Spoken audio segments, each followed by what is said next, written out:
tractor. He would want to make a sharp turn with that thing. Well, the church sign has not changed.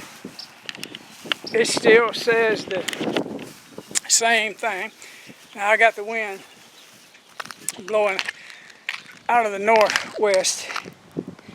So I'm gonna try to make a video about this sign, even though it ain't changed.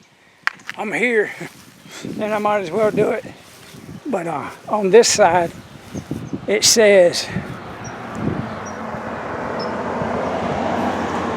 keep from bragging. It's not whistle pulling train. It's not the whistle pulling the train.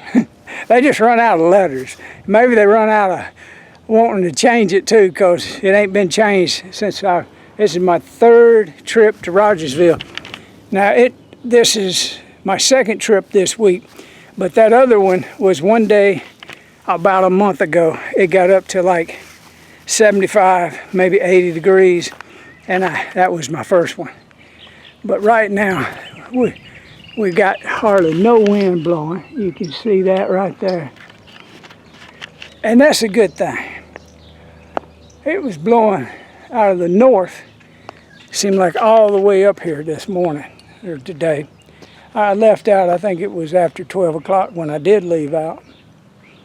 But I brought my selfie stick, you know, the little thing I can hold it on. But I ain't getting it out because my arms are tired as hell.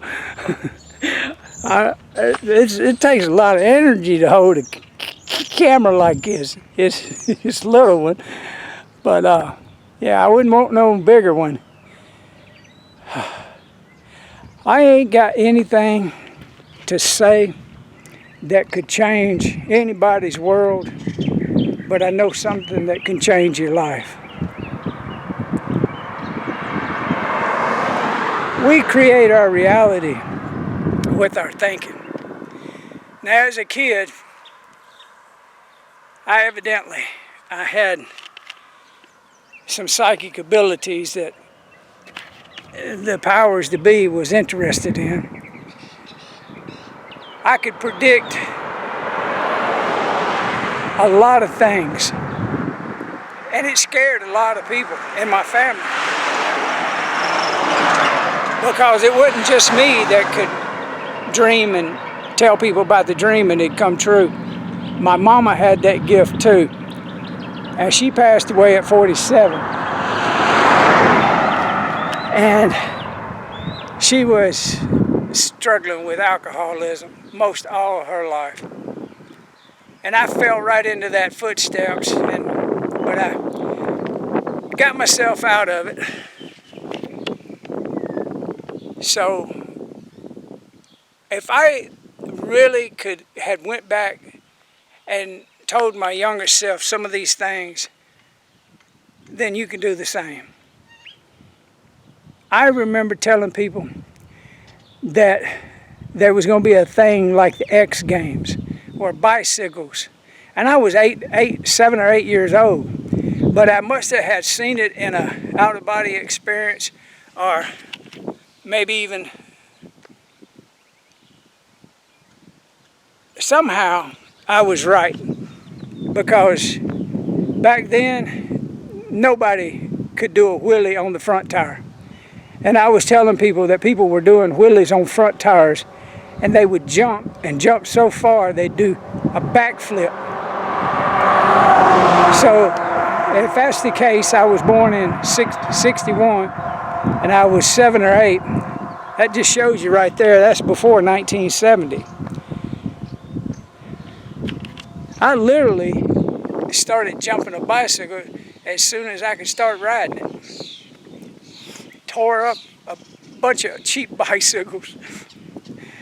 But one of my jumps was a pretty far one. And some of them I crashed.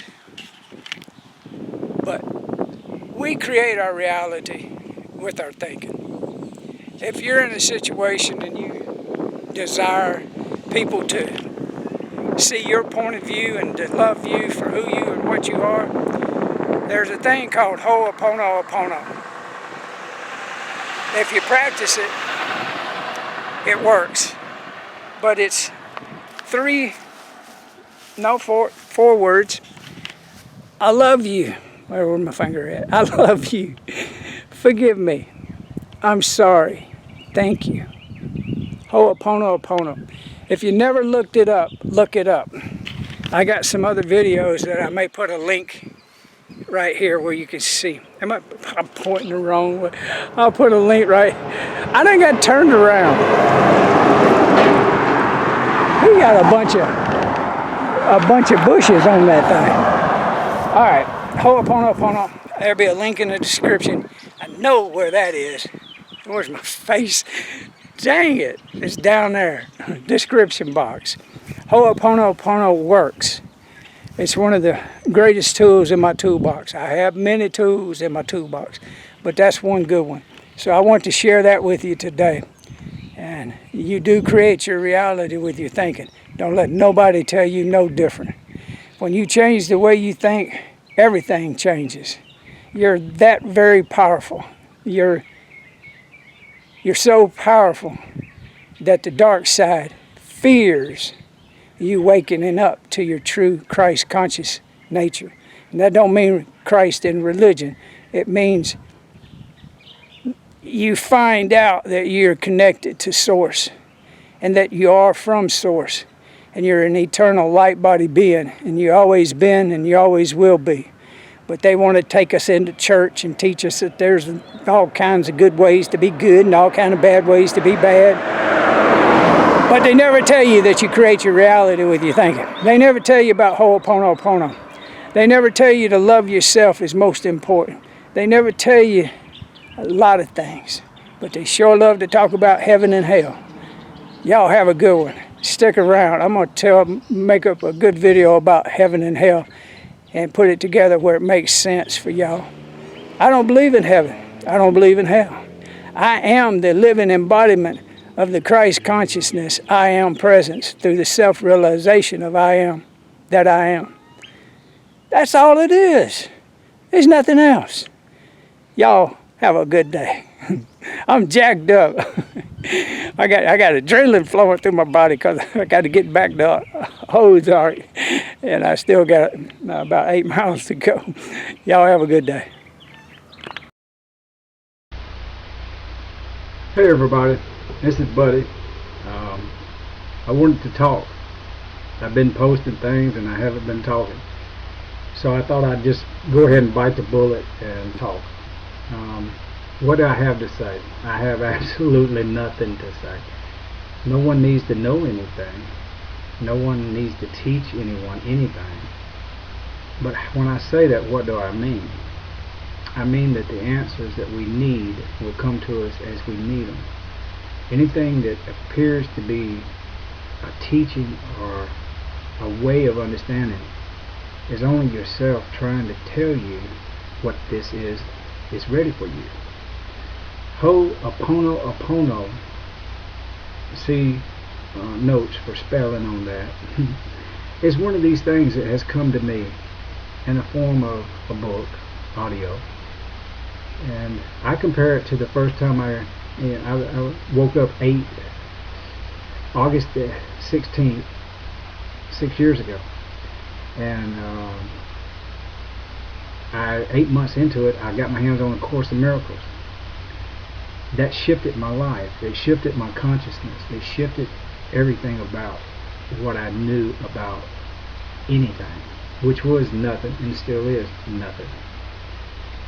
And then later, about 1.5 years after that, when The Secret, the DVD The Secret came out, I guess it was about within the first 35 days, I got my hands on it. I consumed it. I read it, looked at it 3 times that one time. I remember rewatching it 3 times in a row. I knew I would never be the same. I knew my life shifted then. I was at a meeting, as a matter of fact, of people that were seeking and asking questions. I don't have no name for the people or the type of group that they were, but I can tell you this: most of them were ministers and preachers and pastors that had come out of church and had come out of teaching and preaching, and they're trying to express a love. So I felt, to hang around, and I did. They're great people. I love them all. Now I've hung around different people, but the same person that gave me the Course in Miracles, Ken Purvis, has now gave me another book, Zero Limits, by Joe Vitale, of The Secret, about a doctor in Hawaii that emptied a ward of mentally, criminally insane individuals. Not by seeing them or speaking to them or in their presence. He actually was using their folders, their history folders. And he went through this system that he calls Ho'oponopono to cleanse his self, to clear his self, to heal his self. And it worked. There was a shift in the patients on the ward, at the ward. There is no more ward. They have closed that criminally insane asylum in that particular ward. There is no more. I know this to be a truth. I've been shown, told, through higher understanding of my own realization, that I'm leaving myself messages, and this is one that has come to me in such a quick form and a fashion. It goes with what I've been doing already. I've been speaking life. How did I know to speak life to the cells and the DNA of my body? Well, when I woke up, day 2, the Lord, my Father, me, the I Am, introduced me to a lady named Emily Limley. And day 2, after my awakening. One video I will tell you about the awakening, but for right now, we're just going to stick to this. That's a deep story. But Emily taught me how to speak life to my cells, my DNA, and that we had a right to do that. So I've been practicing that for quite a while, and yes, there's been a shift in the way I look. My before and after pictures will show that on myspace.com, Buddy Huggins. Look at the pictures and you can see the before and afters. I'll post a link here. But I'm not saying that I know anything. I'm just saying that when I love myself, I forgive myself, and I thank you, and I say I'm sorry, things change within me, and they change within the situation that gave me any grief, any pity, any pain, or seen any sickness, any disease, anything lacking in an individual that I'm perceiving, I'm having a conversation with. I now have the power to shift that because I know that the actual disease is not real. It's within me. Their lack is not real lack. It's the lack of understanding within me. I'm not saying I know anything. I don't know nothing. If I really wanted to know something, now I'm understanding I have to go within.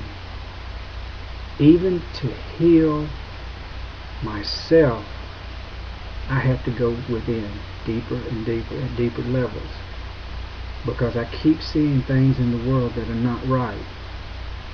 And now I know there's no one to really fight with. We call it the Dark Alliance, the Illuminati, the Secret Society. Hey, they're us. If that darkness is in the world, it's within me. Now, can I go and heal the world? I believe, with the resurrected power that I am, that this truth has already reached the 100 monkey effect. And within that, there are people that have this wisdom, that are born with it. We call them indigos, crystal children. They know how to do this. Now, we've got to get out of the way and allow this to come forth in a manifestation that actually can heal the world. And I believe that with all my heart. Thank you.